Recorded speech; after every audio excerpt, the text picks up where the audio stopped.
unaweza kukuta ukajikuta kama labda Tundu Lissu anaweza akatolewa, huyo Tundu Lissu ukijikuta akatolewa, basi inawezekana Samia akakaa naye chini akamwambia, bwana, sasa tunakupa milioni za pesa hizi hapa, tunataka ukae kimya na haya mambo usiyafanye. Swala hilo linawezekana. Na kwani viongozi mara ngapi wanafuatwa vyama vya pinzani kwamba bwana, sisi tunataka, hata kama atakuwa anaongea ukweli, lakini baadaye badala yani kama labda tunakupa mfano, labda anaweza akafuatwa Lema au Tundu Lissu au Heche, anaweza akaonekana Heche ni mwongeaji sana, na Heche sana anaongea ukweli, kwa sababu Tanzania ni ukiongea ukweli wewe ndio unaonekana wewe ndio adui wa serikali, wakati ni unatetea wananchi. Kwa hiyo CCM wanatizama mtu gani anatumizisha kichwa na anaongea ukweli kwa ajili ya kusema ule ukweli. Kwa unaweza kukuta kama Heche sasa hivi unaweza kumkuta kuna kipindi akakaa kimya, kumbe tayari serikali washamvuta, washamweka mezani, kama kipindi mfano walivyokuwa wanamuongelea Mbowe. Mbowe watu wanamuongelea ni CCM ni nini, na ukitizama kindipu ni kweli kwamba unaweza kukuta Mbowe tayari kashafaidika na familia yake, kashapewa pesa. Bwana Mbowe, hebu tulia, wewe ndio unaleta upinzani sana Tanzania, hebu chukua bwana bilioni 1 hii hapa, haya mambo achana nayo. Kwa sababu ukiitizama siasa kiupande mwingine, dada yangu, ni biashara. So kwamba mtu ambaye anosimama kwenye siasa kwamba anaitetea Tanzania tu, yani kwamba mtu anosimama kwenye siasa kwanza anatizama maslahi yake, Tanzania inafuata nyuma. Kwa hiyo mwanasiasa yote ambaye anosimama kwenye siasa, hata kama ukisema Raila Odinga atavokuwepo mwanasiasa, manake atakuwa anafaidika kuliko yule mtu wa chini.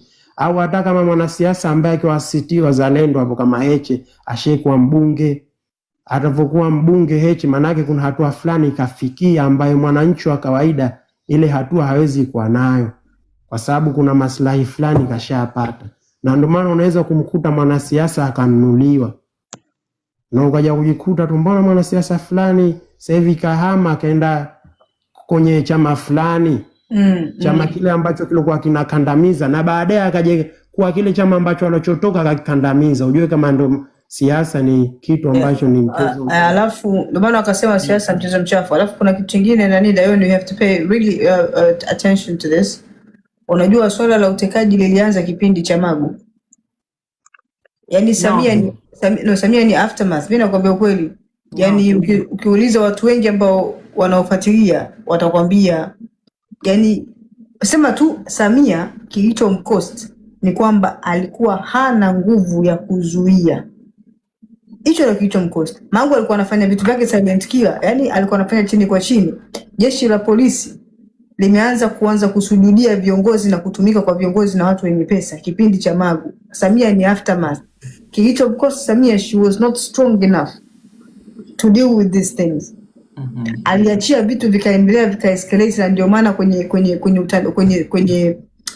kwenye kipindi kama hichi cha kidigitali na teknolojia iko high, vitu tunaviona tofauti na kwa yule alikuwa na minya kila kitu, lakini Magu alikuwa ni hatari kwenye sekta hiyo. Kwa umwambie kitu wewe mzee. Okay. Ngoja nirekebishe kitu kimoja ambacho watu wengi nyewe hamjui, ama I believe Malikizi ulikuwa human rights defender.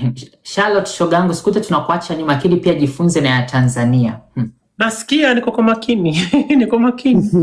I think Malikizi ulikuwa una fight for human rights, lakini haukuwa so much into deepness serikali, right? Into politics. Into politics. Now let me guys tell you. Kitu gani ime lead all to this right now. The problem ilianza na Kikwete.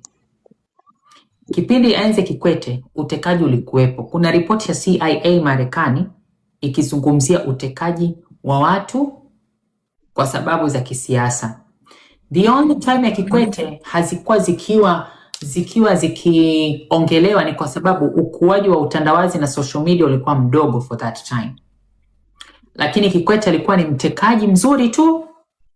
Yani enzi ya Kikwete alikuwa anateka vizuri sana. Kulikuwa mahakama zinatumika as a weapon kuumiza wapinzani. Okay? Now, let's go to Magufuli. problem tuliokuwa nao sasa hivi Tanzania, hii shida yote mpaka to a point kwamba mtu mkubwa kama mzee Warioba anatukanwa na watu, anafedheshwa na watu kwenye mitandao ambao wanashabikia CCM na Samia, inachukuliwa it's okay, ni okay, ni sawa. I'm sorry Dayon, I'm sorry. Wakati unazungumza, sorry, nimejaribu ku chat GPT. Utekaji Tanzania ulianza kipindi cha rais gani? Matukio ya utekaji au watu kupotea kwa mazingira ya kutatanisha yalianza kuripotiwa kwa nadra kabla, lakini yalionekana kuongezeka na kuwa ya kutisha zaidi wakati wa urais wa John Magufuli 2015 to 2021. Exactly. I know. I was heading there. Nilikuwa nikwambie kabisa na nikwambie kwa nini imetrigger hiyo kitu. All right? So, sorry, na alianza Mkapa. Mkapa alikuwa anaenda moja na ndio nakwambia kipindi cha Kikwete utekaji ulikuwepo, ulikuwa unafanyika, na kipindi cha Kikwete sana sana waliwepo nice mahakama kukulimbikizia kesi na kukufunga. Jana walikuwa wanatumia nguvu sana kwenye mahakama, lakini sio utekaji. Kikwete alikuwa kiteka watu lakini kwa akili sana, but mahakama ilikuwa kitumika sana kufungulia watu kesi. Now let's go to one thing. Crisis ya kuteka na kuua watu Tanzania, the problem ilianza 2015. How did this problem start? Kikwete alipenda sana, Kikwete wa Tanzania walimpenda. Alright? Na katiba ya CCM na ya Tanzania haiwezi badilika, lazima uondoke miaka yako ikiisha. Kikwete angefanikiwa kuireverse ile katiba, ajiweke madarakani for long time, I believe mpaka leo angekuwa madarakani. And the reason is ufisadi aliyoufanya Kikwete, Membe, Lowassa and so forth. Yeye Kikwete alikuwa anaogopa kuweka rais ambaye atakuja kuwa mkali kama aliyemkuta ambaye ni Mkapa. You guys, take this. So, ili kujilinda na uwizi aliyoufanya, alitaka kuweka mtu ambaye ataenda atalead pale akimprotect yeye na madudu aliyofanya kwa miaka 10.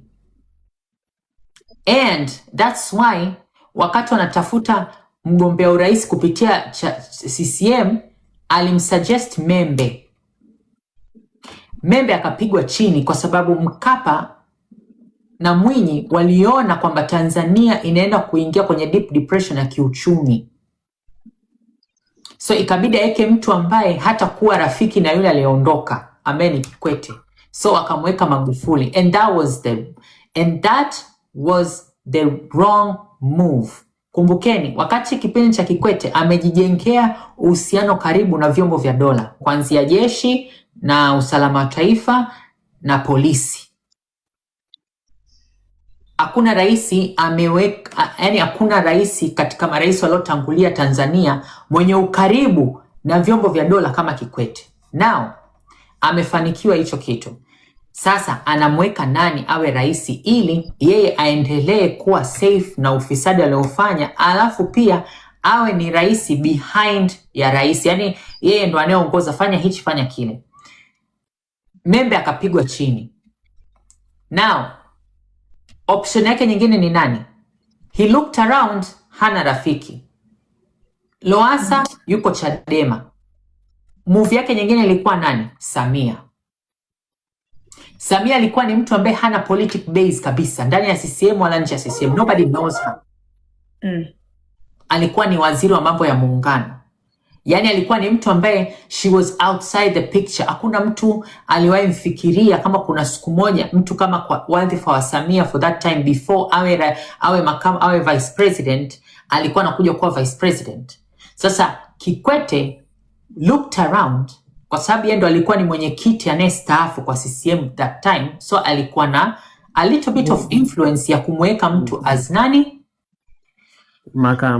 Makamo. Magufuli did not want Samia. Lakini ilikuja option kwamba aliichukulia ni kama ili iwe gender balance na usawa, kwamba raisi na vice president awe mwanamke. Ndo Samia came to the picture. Na that was wrong move. hapo ndo crisis ilianza. Now, how did that crisis happen? Magufuli alienda akaanza kutumbua wale matajiri ambao walikuwa ni wapigaji pamoja na Kikwete. So wale matajiri went back to Kikwete na kulalamika, huyu mtu this, huyu mtu that. Alianza kutumbua one by one. Kesi ambazo Magufuli ameziseto kule New York, kesi za masuala ya uwekezaji na wawekezaji walio kufungulia kesi Tanzania ni nyingi. Zimepoteza billions of money kwa sababu ya Kikwete. Miradi ya maji, miradi ya gesi, mpaka huo mgodi ambao huyu waziri wetu mkuu ambaye waziri hewa anaupigia. Kwanza, to begin with, Tanzania sio nchi inayoongoza kwa uranium hapa Afrika, ni Namibia. So na uranium iliyoko, Mchina alishakuwa pale since enzi ya Kikwete. Sasa wanapoongea wanamezea mate uranium yetu. I wonder, Tanzania ni nchi 27 katika nchi 30 zenye uranium duniani. Hayo ni maneno tu ya kujitetea. Alright? Sasa wa Tanzania, naomba kuna kitu kimoja nataka niwaulize wa Tanzania na nyie mliokuwa hapa. Mkoloni ni nani? Kuna mbunge mmoja anaendesha gari la milioni 500, ana ruzuku zake marupurupu kwa mwaka mzima milioni 500. Jimbo lake unakuta kuendelesha ile jimbo haiwezi maliza, yani kuendelesha miradi midogo midogo ya jimbo yake likae sawa wananchi waridhike, haiwezi maliza hata milioni 300. Nani? Haya, alafu kuna mzungu ambaye anakuja anawekeza vitu vidogo vidogo kama madispensary, mahospitali, anapeleka vitanda, chandarua, alafu mtu anakuambia kwamba muogope mkoloni. Nani ni mkoloni kati ya huyo? Tofauti ya mkoloni. Dayona, naomba niongee kidogo hapo nishuke. Okay. Merry Christmas all of you. Kuna Merry Christmas, Deogratius, my dear. Just thank you. Sally, thank you pia. Okay, nice. Okay. Nataka niseme kitu kimoja. Kabla sijaja Canada, mimi nilikuwa ni mwenyekiti wa wasanii wa Chama cha Demokrasia na Maendeleo, Chadema. Yaani Sugu alikuwa chini yangu, Professor J alikuwa chini yangu, Marehemu Soka, tunaita marehemu hatujui yuko wapi, tunajua ameshamuua, walikuwa chini yangu. Mimi nilikuwa ni mwenyekiti wa wasanii wa Chama cha Demokrasia na Maendeleo, Chadema. Mkitaka kujua ubaya wa Magufuli, kasomeni kile kitabu alichokiandika mwandishi wa masuala ya ujasusi na upelelezi, anaitwa Eric Kabendera. Eric Kabendera katika kitabu chake ndio rais wa kwanza kushika bunduki na kumpiga risasi raia wake, anaitwa Ben Saanane. Ben Saanane alikuwa ni msaidizi wa mwenyekiti wa Chama cha Demokrasia na Maendeleo, Chadema, anaitwa Freeman Aikaeli Mbowe. Aliuawa tu kwa sababu alioji PhD ya John Joseph Pombe Magufuli. Alioji kwa nini PhD yake ina utata. PhD yake, ili uweze kupata PhD yake kama daktari, ni lazima uwe full time miaka 3 kwenye chuo kikuu cha Dar es Salaam. Wakati huo John Joseph Magufuli alikuwa ni mbunge wa Chato kama sintakosea. Uwezi kuwa full time kwenye kufanya ili uweze kupata PhD yako chuo kikuu kama wewe ni mbunge bado uko bungeni unafanya kama hivyo. Kwa hiyo Ben Saanane alioji PhD ya John Joseph Pombe Magufuli. Akaja akatekwa mchana wa saa 8. Aliyemuua sio mtu mwingine, tunaitwa, ukikisoma kitabu cha Eric Kabendera anakuambia aliyeshika bunduki, maana Mama Samia kaua kwa kutumia jeshi la polisi. Aliyeshika bunduki kumpiga Ben Saanane alikuwa ni rais wa Jamhuri ya Muungano wa Tanzania, anaitwa John Joseph Pombe Magufuli, baada ya kutekwa. John Joseph Pombe Magufuli wakati anachukua ripoti ya makinikia, kipindi kile kama mnakumbuka makinikia yale wanasema ule mchanga ambao ulikuwa umeshikiliwa pale Dar es Salaam, na akatumia kigezo kwanza aliwa brainwash sana wa Tanzania kusema mimi ni rais wa wanyonge. Akati anachukua ile ripoti ya makinikia ilikuwa inaongozwa na Profesa Mlosso pale Ikulu, akasema hivi, yaani hakuna vita mbaya kama vita ya kiuchumi na mabeberu. Sasa kama kuna mtu yuko ndani humu anazungumza mambo ya kiuchumi, huyu mtu astahili kuishi. Masaa mawili baada ya hotuba hiyo, mtu mmoja anaitwa Tundu Antipas Mugwai Lissu alishambuliwa risasi za kutosha katika mji wa Dodoma area C, baada ya masaa mawili tu kusema. Na kwa nini? Kwa sababu Lissu akiwa naibu wanaita nini ni naibu sijui kambi rasmi ya upinzani bungeni, alikuwa ni mmoja katika watu walikuwa wanakosoa sheria mbovu za madini pale bungeni. Kwa baada ya hotuba ile Lissu alishambuliwa risasi za kutosha. Risasi 32 ziliingia katika mwili zake, lakini Mungu kwa sababu alikuwa upande wa Lissu, na Lissu leo alipona na anaishi mpaka leo na risasi moja, na tunavyozungumza Tundu Antipas Lissu yuko jela. Kwa nini nataka niwarudishe kwenye historia? Kuna msemo anasema kwamba vya kurithi vinapitiliza zaidi. Yaani Magufuli alikuwa na roho mbaya kuliko unavyofikiria. Sasa aliyerithi amerithi zaidi. Yaani Samia amerithi ubaya ambao alikuwa anauona kwa Magufuli, sasa amepitiliza. Amekuwa ni mbaya kuliko Magufuli. Mtu peke yake ambaye ameua nchi hii ni kipindi cha Mama Samia Suluhu Hassan. Magufuli alikuwa anakuja anakunyofo, yani alikuwa anafanya na timu yake tena ilikuwa inaongozwa, walikuwa na task force maalum ya kuchukua watu. Ilikuwa inaongozwa na mtu mmoja anaitwa Daudi Albert Bashite. Ndakuwa nimeshawaambieni, sijui mtakuwa mnalita jina gani, lakini huyo Daudi Albert Bashite ndio alikuwa anaongoza kitu kinaitwa task force ya kwenda ukizungumza vibaya kuhusu Magufuli wanakuja kukuchukua. Deogratias, ngoja nikukatishe.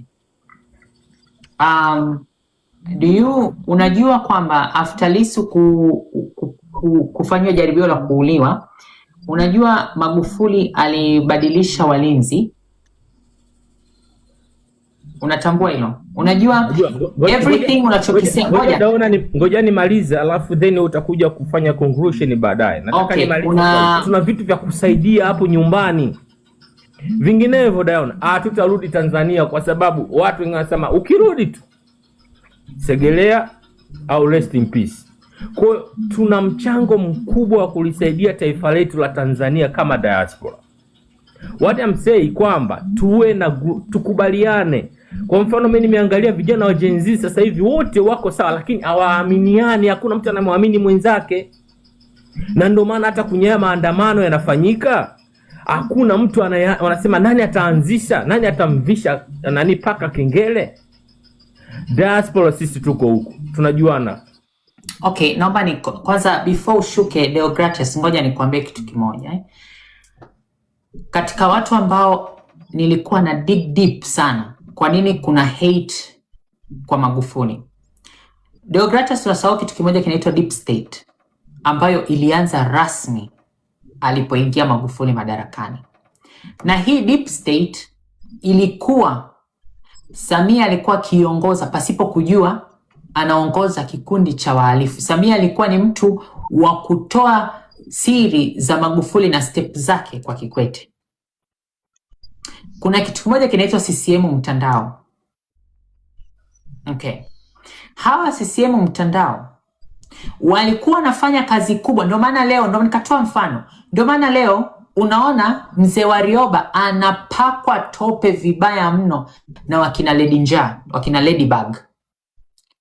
Hiyo ni moja ya kazi ya deep state ya Samia, Kikwete na CCM mtandao, au deep state ndio CCM mtandao. Sasa turudi kwa Magufuli.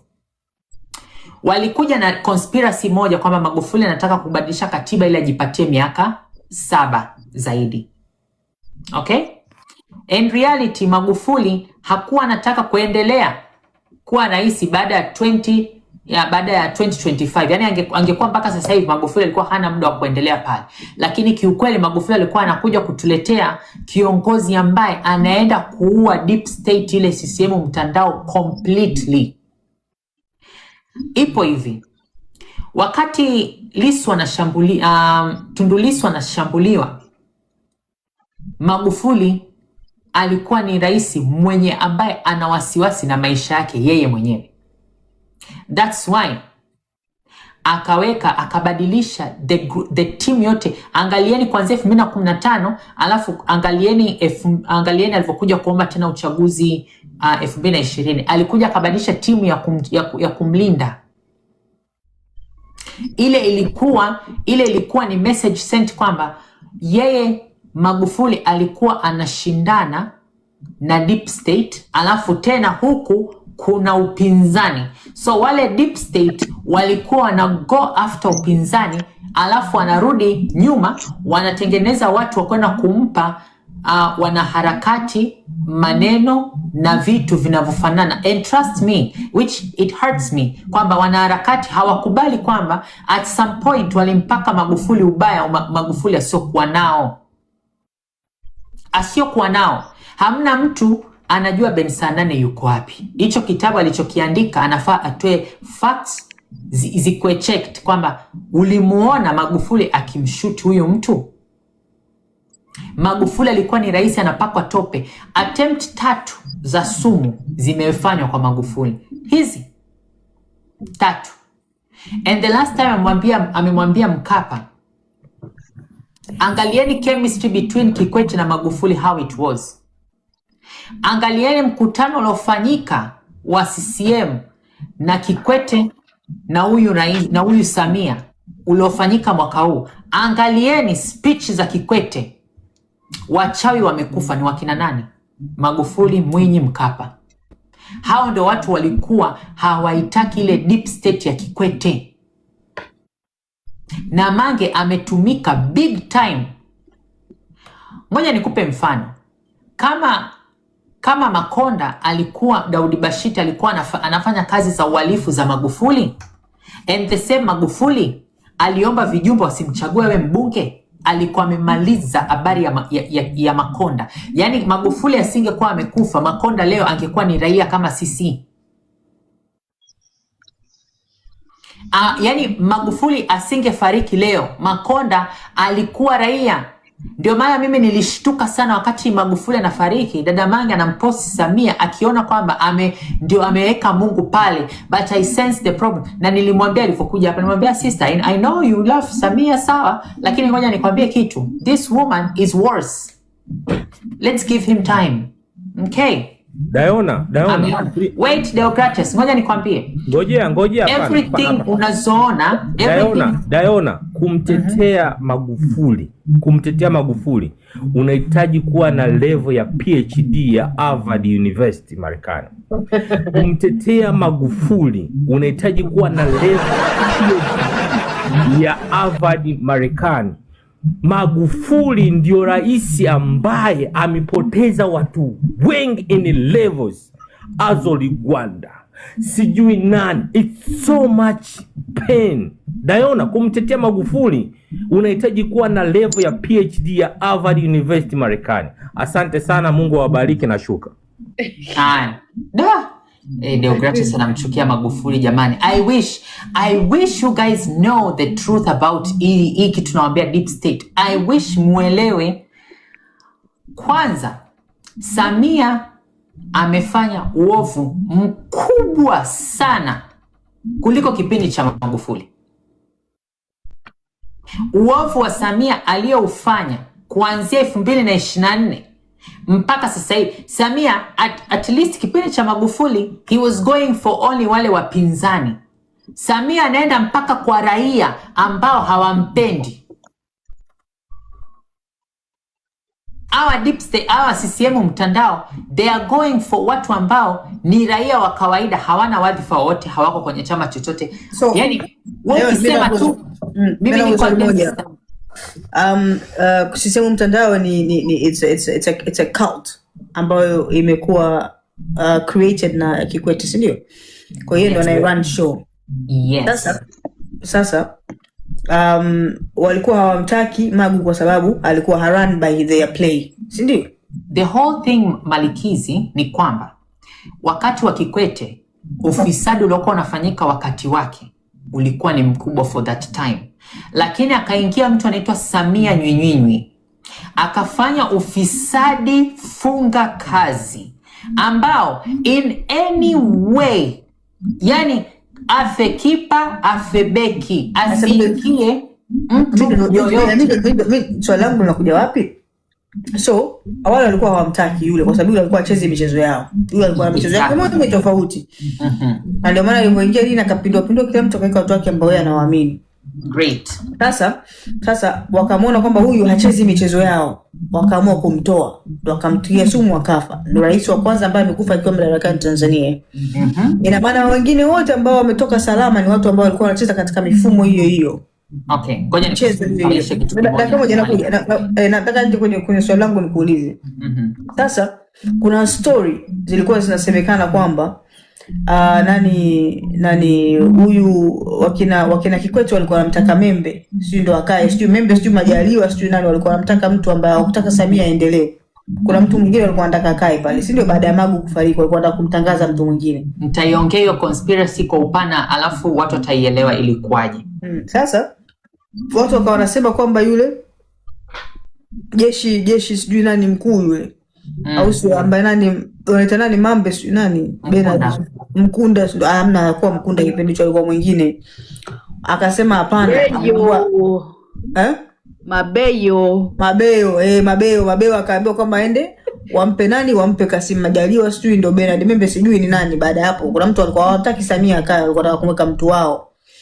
Sasa sijui na swali langu linakuja, kama CCM mtandao walikuwa na nguvu kiasi hicho, mbona walishindwa kumtoa Samia na wakamweka mtu aliyekuwa anamtaka wao? Kwa nini wakamwacha Samia endelee? Nimependa ile. Naomba nikwambie kitu kimoja. Marais waliopita, Nyerere alifanya kazi yake kwa ufasaha vizuri, alidondoka sehemu nyingi. Mwinyi alikuja, mzee wa ruksa, akaja Mkapa alitengeneza TRA. GDP ya Tanzania ilipanda. Mkapa amefight crisis nyingi sana ikiwemo ukimwi. Mkapa alitengeneza uchumi ambao huyu Kikwete huyu alikuwa waziri wa madini. Uwizi aliofanya kule na madudu aliofanya kule Mungu ndo anajua. Hii deep state imekuja kutengenezwa rasmi wakati wa mwisho wa Kikwete. Unaelewa Malikizi? Hii deep state imetengenezwa, ndio maana nikasema Kikwete alivyoingia aliingia na influence kwa sababu alikuwa ni kijana mdogo, machachari nini na nini, watu walimpenda na ule udogo na nini. Alikuwa na influence kubwa sana. Alitengeneza watu wakawa matajiri pasipo from nowhere, mtu umeshakuwa tajiri. Akatengeneza deep state yake ndani ya CCM, lakini alikosa kitu kimoja. Hana influence kuliko wale wa wenye vitu waliopita CCM ambao ni Mwinyi na Mkapa. Umeanasa kwa sababu wao ndo walimpendekeza akae pale. So what actually happened is hii sarakasi zote tunazoona hapa, chimbuko lake na uadui wake ulianzia 2015. Nao kumbuka kitu kimoja. Magufuli alikuja akasema kwamba pendekezo langu katika makamu wa rais alikuwa mtu fulani, lakini angekuwa mwanamama tusingekuwa na Samia. You understand hiyo? Nao ngoja nikwambie, Aliyempendekeza Samia pale ni Kikwete. Alafu sasa kwa nini hiyo deep state isingemuondoa Samia? Utamuondoaje wakati tayari Samia ni puppet wa deep state? How? Samia akitaka kufanya kitu ananyanyua simu, Kikwete nifanye A B C D E. Hapana, fanya A B C na G. Atafanya hivyo. Kuna mtu amesemaje hawakuweza kwa sababu walikuwa makamu, wangemruka ingekuwa skendo ya ulimwengu. Mbona hujamua na wao? Jamani, kama mimi nahisi sorry kidogo, nahisi labda ameendelea kubaki kwa sababu alikubaliana na masharti. Alikubali kwamba yeye anakaa pale kama face. Naomba ni anayetoa command ni mtu mwingine wa nyuma. Malikizi, ni understand.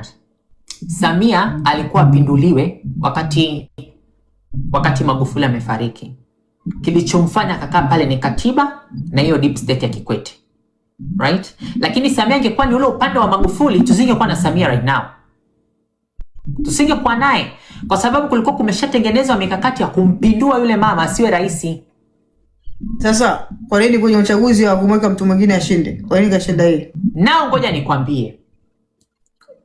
Waliitisha mkutano wa ghafla wa CCM. Unless kama labda nianze kukuambia Samia ameingiaje hii conflict yote, kwa nini imekuwa na uzito.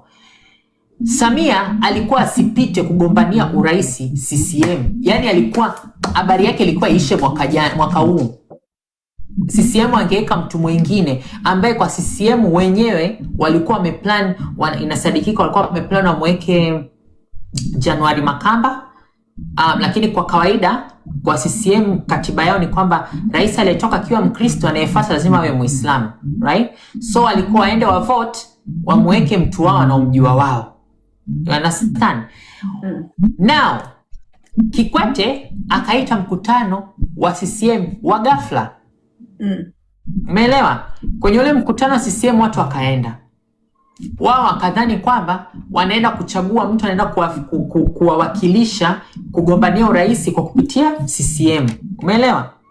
Wakamuomba Samia awapishe. Samia akakataa. Unaelewa mpaka hapo? Ndio hiyo kitu iko YouTube. Watanzania tusio wavivu kufuatilia vitu vingine, iko YouTube unless kama wameambiwa fute. Lakini iko YouTube na mimi niliifuatilia live.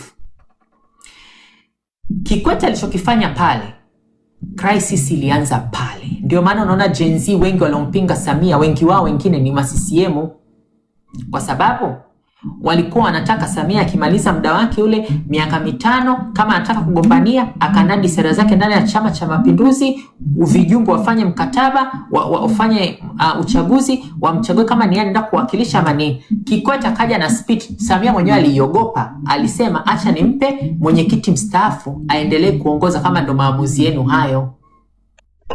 Kikwete akasema tumempendekeza Samia aendelee. Sasa katiba yao wenyewe wameivunja. Ndio hapo ujue kwamba hiyo deep state unaosema kwamba ingefai muondoe Samia, ilikuwa isimuondoe Samia because Samia mwenyewe ni deep state. Umeelewa mpaka hapo sasa nani hii Malikizi? Yaani iko hivi, kwa Kikwete afe kipa afe beki, lazima aeke mtu ambaye atalinda ufisadi aliofanya. Na kama ukifuatilia sana kipindi cha Magufuli, Kikwete he was out of picture. Au sikiki umemute. Namwambia hata hivyo rais pekee alobaki ni yeye pekee yake Kikwete. Ina maana katiba mpya kibadilishwa hapa sasa hivi is going down. Exactly. So yani ilikuwa kipindi Magufuli yupo, Magufuli speech zake anasema mimi usinipangie nini cha kufanya. It was Kikwete alikuwa analengwa. Magufuli ameingia madarakani, mtoto wake anatembelea VIX. Sasa hivi Abduli ana Lambo, ana Lamborghini, ana mikataba yote ya sukari ni ya kwake. Right? So naombeni watu, hii uchafu CCM wanafanya hivi. CCM wakikuona hawakupendi wewe Malikizi, wanafanya mambo haya mawili: moja, kufungulia kesi; mbili, wanatengeneza watu maarufu, haya mapeji ya udaku, wanatengeneza scandal huyu mtu anapeleka skando ya kigogo sijui nini, kumbe ile skando imewekewa mikakati nyuma ya deep state, wamchafue mtu yuko pale juu, wamchafue zaidi, wazidi kumchafua ili heshima yake ishuke, afu heshima yake kishashuka wanamtubua, wanampoteza. That's how CCM does. Hiyo ndo CCM mtandao inavyofanya. Malikizi, hii vita sio kwamba ni ya nini. Hii vita ni ya vyama vyote, imegusa wanachama wote. Wanachama wa CCM wengine wametekwa. Kuna UV CCM ambao hawakubaliana naoendelea na wanaongea kabisa kwenye mikutano yao wa vijana, wanatekwa kwa sababu vyombo vya dola vyote vipo anda Samia na Kikwete. Alikuwa anamlinda Kikwete kipindi ni rais. Ndio anakaa kwenye gala la risasi. Yaani katika zile ranks za nani hii yuko pale.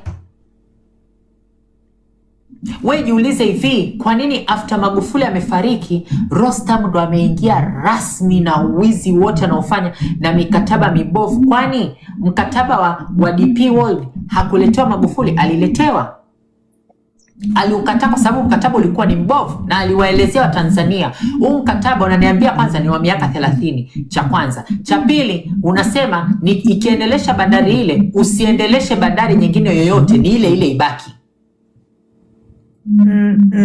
Yes.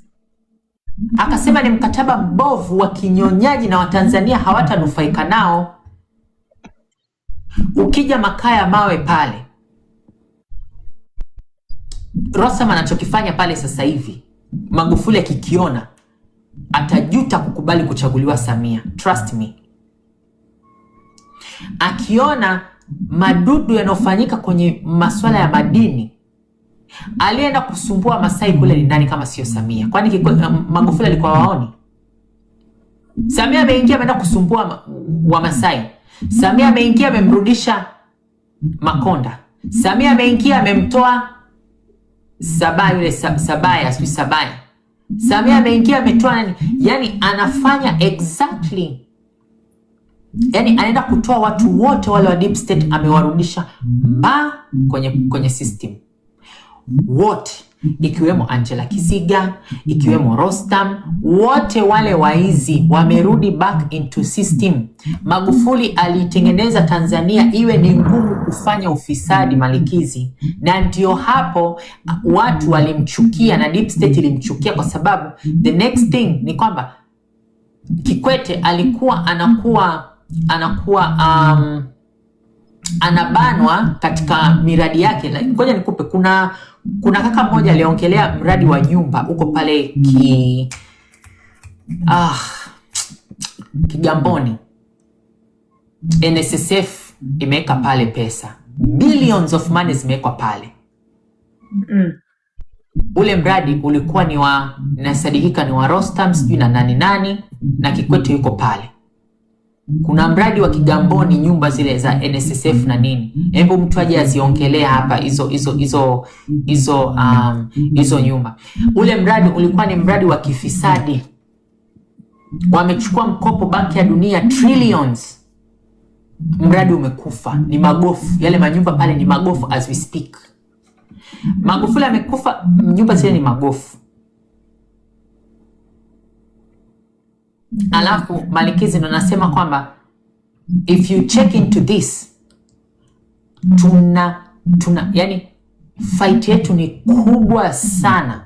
Msi underestimate kwamba inaisha tu hivi kirahisi. Fight yetu ni kubwa kupita unavyofikiria. Ni fight kubwa kwa sababu ukimuondoa Samia, umeondoa na deep state yote. Hebu niwapishe jamaa, mimi ni mwongeaji sana.